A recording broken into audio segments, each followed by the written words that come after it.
নমস্কার। ঠাকুর শ্রী শ্রী রামকৃষ্ণ পরমহংসদেব এবং মা শারদার চরণে আমার সশ্রদ্ধ প্রণাম জানিয়ে ভিডিওটা শুরু করছি। প্রত্যেকটা মানুষের জীবনে শৈশব, কৈশোর ও বার্ধক্য জীবনের এক একটি গুরুত্বপূর্ণ অধ্যায়। আর এই অধ্যায়গুলোকে কোনোটাকেই আমরা অস্বীকার করতে পারি না, সেটা অস্বীকার করা অসম্ভব। শৈশবে, কৈশোরে বা যৌবনে আমাদের চারপাশে মানুষের অভাব হয় না, কিন্তু যখন বয়স বাড়তে থাকে শূন্যতা যেন সঙ্গী হয়ে যায়। সকলের মনে একই দুশ্চিন্তা বাসা বাঁধে যে বৃদ্ধ বয়সে কে পাশে থাকবে, বৃদ্ধ বয়সে কে দেখবে। সংসার যুদ্ধে ক্লান্ত শ্রান্ত শরীর ও মন নিয়ে মানুষ যে তখন বড় একলা। ঠিক যেমন কোনো জংশন স্টেশনে দেখা যায় আশেপাশে অনেক লাইন পাতা, কিন্তু ধীরে ধীরে লাইনের সংখ্যা কমতে থাকে। ট্রেন নির্দিষ্ট গন্তব্যের দিকে যত এগিয়ে যায় ততই লাইনের সংখ্যা ক্রমশ কমতে কমতে শেষে একটা কি দুটো লাইন পাতা থাকে সমান্তরালভাবে। একটা রেল ট্র্যাকের দুটো লাইন পাশাপাশি থাকে, কেউ কখনো কারুকে ছেড়ে যায় না। একদম অন্তিম স্টেশন পর্যন্ত পাশাপাশি সমান্তরালভাবে চলতে থাকে, কখনোই একলা ফেলে যায় না। এটাই জীবনের গল্প। আপনার পাশে ঠিক এরকমভাবেই রয়েছেন সর্বশক্তিমান। পার্থক্য শুধু একটাই, আপনি তাকে দেখতে পাচ্ছেন না বলে নিজেকে একলা বলে মনে করে ভয় পাচ্ছেন। প্রকৃতপক্ষে আপনি কখনোই একলা নন। আপনার পাশে, আপনার সাথে রয়েছেন আপনার সৃষ্টিকর্তা। আর আপনি যদি আপনার ঈশ্বরকে দেখতে পান তাহলে আপনি কখনোই নিজেকে একলা বলে মনে করবেন না, আপনি কখনোই ভীত হবেন না। একবার জনৈক ভক্ত শারদানন্দজিকে প্রশ্ন করেছিলেন, মহারাজ, ঈশ্বর দর্শনের প্রকৃত অর্থ কী? এটা কি চোখের বাইরে থেকে কিছু দেখা যায়, না অন্তরের অভ্যন্তরে কোনো অনুভূতি?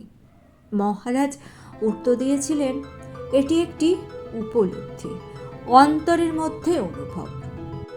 দেখো, আমরা কান দিয়ে কিছু শুনি বা চোখ দিয়ে যখন কিছু দেখি তখন তার অস্তিত্ব সম্পর্কে দৃঢ় নিশ্চিত হই, কিন্তু অন্তরের অনুভব আমাদের চিরন্তন সত্যতার ওপর দৃঢ়তর প্রত্যয় জাগিয়ে দেয়, আর সেটাই হলো ঈশ্বর দর্শন।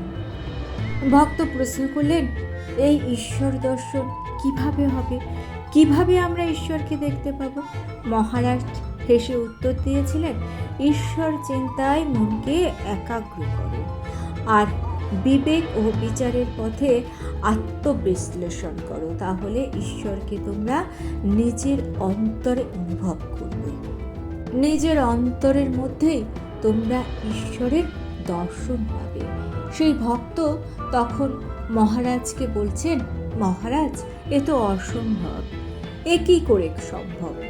মহারাজ সেই মুহূর্তে তাকে কোনো উত্তর দেননি। কিছুদিন পরে মহারাজ দেখলেন সেই ভক্ত অবসর সময়টি বাজে কাজে কাটাচ্ছেন। তখন তিনি সেই ভক্তকে বলেছিলেন, অবসর সময় এইভাবে নষ্ট না করে শ্রীমদ্ ভাগবত গীতা পাঠ করো, ভালো কাজে মন দাও। তার কথা শুনে সেই ভক্ত ভাগবত পাঠ নিয়ম করে পাঠ করতে শুরু করলেন। সেই ভক্ত তার স্মৃতিকথায় লিখছেন, ভাগবত পাঠ করে আমি প্রকৃত উপকার পেয়েছি। জ্ঞানের এক নতুন আলোয় আমার ধর্ম সম্বন্ধে অনেক অস্পষ্ট ধারণা পরিষ্কার হয়ে গেছে। আর জীবনের শেষ প্রান্তে এসে শ্রীমদ্ ভাগবত গীতাই আমার সর্বক্ষণের সঙ্গী এবং সান্ত্বনা। আপনার প্রকৃত বন্ধু কে বলুন তো? আপনার প্রকৃত বন্ধু আপনি নিজে, আর আপনার অন্তরের সর্বশক্তিমান ঈশ্বর। আর বয়স শুধুমাত্র একটি সংখ্যা। ম্যাক্সিমাম মানুষ বয়স যখন বাড়তে থাকে তখন আপনি মন থেকে দুর্বল হয়ে যায়, কারণ আসক্ত শরীরে মন তখন এমনিতেই দুর্বল হয়ে যায়, আর তার সাথে থাকে প্রিয়জনদের নানা দুঃখ, কষ্ট, সুখ, অপমান। কিন্তু আপনাকে মনের দিক থেকে দুর্বল হলে চলবে না। আপনি এই কথাটি মনে রাখুন যে আপনি যদি সৎ পথে চলেন, নিজের ওপর বিশ্বাস রাখেন, ভগবানের ওপর বিশ্বাস রাখেন, তাহলে আপনার বৃদ্ধ বয়সে বা আপনার অসময়ে আপনার সাথে কেউ থাকুক বা না থাকুক, সর্বশক্তিমান ঈশ্বর আপনার সঙ্গে থাকবেনই। আপনি বিশ্বাস করুন আর না করুন, একটা কথা আছে জানেন তো, যার কেউ নেই তার ভগবান আছে। এই কথাটা একেবারে সত্যি কথা, আমি আমার বাস্তব অভিজ্ঞতা দিয়ে বলছি। আসলে ঘটনাটা কি হয় বলুন তো, আপনার হয়তো আশেপাশে আত্মীয় স্বজন, বন্ধু বান্ধব সবাই আপনাকে ছেড়ে চলে গিয়েছে, কিন্তু আপনি যদি বিপদে পড়েন আর আপনি যদি ঈশ্বরে বিশ্বাস রাখেন, তাহলে দেখবেন যাকে আপনি চেনেন না কিংবা আপনার সঙ্গে তার খুব কম পরিচয়, যার কথা আপনি ভাবতেই পারেন না, সেই আপনাকে বিপদের সময় এগিয়ে এসে আপনাকে সাহায্য করছে। ভগবান তো নিজে এসে আপনাকে সাহায্য করবেন না, ভগবান তার দূত পাঠান আপনাকে সাহায্য করার জন্য। আসলে বয়স বাড়ার সঙ্গে সঙ্গে ম্যাক্সিমাম মানুষই ভাবতে শুরু করেন যে বয়স হলে কী করবে। এই ভাবনা থেকে আপনি নিজেকে সম্পূর্ণ মুক্ত করে দিন। এটা ভবিষ্যতের কথা, ভবিষ্যতে কি হবে আপনি সেটা জানেন না। অযথা কি করছেন আপনি? ভবিষ্যতের কথা ভেবে বর্তমানকে নষ্ট করছেন, আপনার মন নষ্ট হচ্ছে, আপনি চিন্তাগ্রস্ত হয়ে পড়ছেন, শারীরিকভাবে কিন্তু নানান সমস্যা আপনাকে গ্রাস করছে, কারণ মনের সঙ্গে শরীর ওতপ্রোতভাবে জড়িত। আপনার মনকে ভালো রাখতে হবে, আপনাকে ভালো থাকতে হবে। ভবিষ্যতের ভাবনা ভবিষ্যতের উপর ছেড়ে দিন না, তবে আপনাকে বাস্তববাদীও কিন্তু হতে হবে। দেখুন, একটা বাস্তব কথা বলি, কথাটা শুনতে খারাপ লাগলো, এটাই বাস্তব কথা যে টাকা পয়সা দিয়ে সব হয় না, এটা যেমন সত্যি, তেমনি টাকা থাকলে কিন্তু অনেক কিছু হয়। তাই আপনার যখন 40-এর ঊর্ধ্বে বয়স হয়ে যাচ্ছে, তখন থেকেই আপনি টাকা পয়সাকে একটু সযত্নে রাখার চেষ্টা করুন, কিছুটা সঞ্চয় করার চেষ্টা করুন।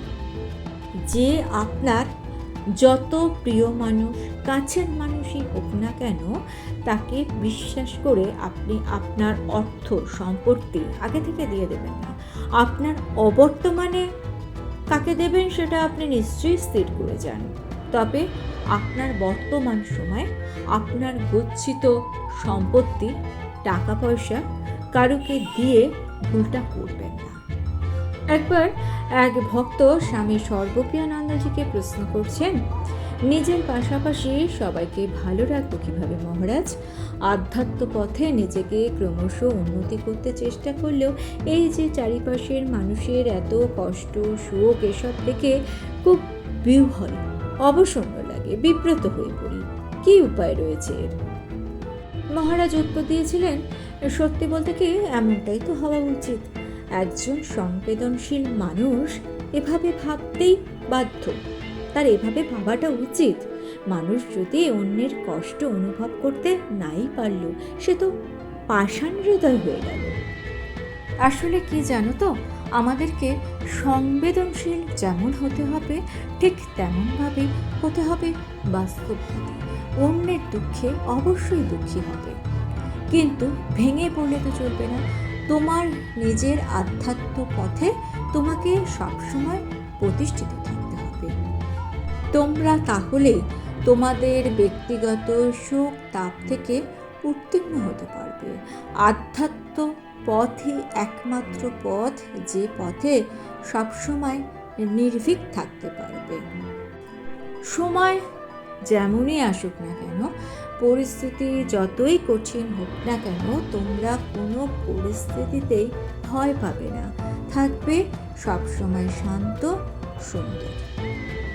ঠাকুর বলছেন সংসারে থাকবে, সবার ওপর দায়িত্ব করবে, কিন্তু জানবে এরা তোমার কেউ নয়। সংসারে থাকতে হয় বড় মানুষের কর্মচারীর মতো। অর্থাৎ সব কিছুর মধ্যে থেকেও এটা ভুললে চলবে না, আমাদের সংসারের সমস্ত সম্পর্কগুলো মায়ার বাঁধন। মায়া মুক্ত হলেই বাঁধনগুলো ছেড়ে যাবে। পাশের মানুষটা সারা জীবন থাকবে না, এটাই বাস্তব সত্য, কিন্তু এটাকে নিয়ে সবসময় ভাবলেও আমাদের হবে না। আমাদের সবসময় এটা মনে রাখতে হবে যে আমাদের সঙ্গে কেউ থাকুক বা না থাকুক, সর্বশক্তিমান ঈশ্বর বা পরমেশ্বর সবসময় আছে। আর ভিডিওটা ভালো লেগে থাকলে চ্যানেলটিকে সাবস্ক্রাইব করে নিয়ে পাশে থাকা বেল আইকনটা প্রেস করে দিয়ে অল অপশনটা ক্লিক করে দেবেন। তাহলে যখনই নতুন কোনো ভিডিও আপলোড করবো তার নোটিফিকেশন আপনাদের কাছে পৌঁছে যাবে। ঠাকুর ও মায়ের চরণে প্রণাম জানিয়ে আজকে এই পর্যন্তই। Thanks for watching.